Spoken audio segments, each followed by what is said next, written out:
சுவையான முட்டைகோஸ் gravy ready. இந்த மாதிரி வீடியோஸ் பண்ணிட்டு என்னோட சேனலை சப்ஸ்கிரைப் பண்ணுங்கள். Thank you. Doctor Meenakshi YouTube channel இன்றைக்கி என்ன பார்க்க போகிறோம்னு பார்த்தீங்கன்னா, முட்டைகோஸ் கடலைப்பருப்பு கூட்டு. அது எப்படி செய்யுதுன்னு பார்க்கலாம். கட் பண்ணி வச்சுருக்க முட்டைகோஸ் போட்டேன்.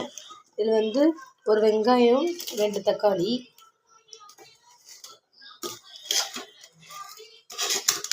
இதில் ஊற வச்சு வச்சுருக்க கடலைப்பருப்பு, உளுந்தம்பருப்பு, கடலைப்பருப்பு, பாசிப்பருப்பு அதை ஆட் பண்ணுறேன். வேணுங்கிற அளவு மஞ்சத்தூள் போட்டு இதில் நம்ம குக்கர் நல்லா வேக வச்சு எடுத்துக்கலாம்.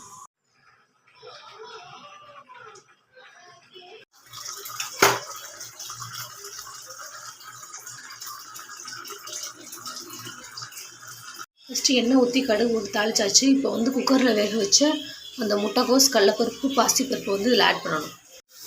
இதில் முட்டைகோஸ் ஆட் பண்ணியாச்சு. இதில் தேங்காய் பேஸ்ட் அரைச்சி வச்சுருக்கேன். அதை நெக்ஸ்ட் ஆட் பண்ணணும்.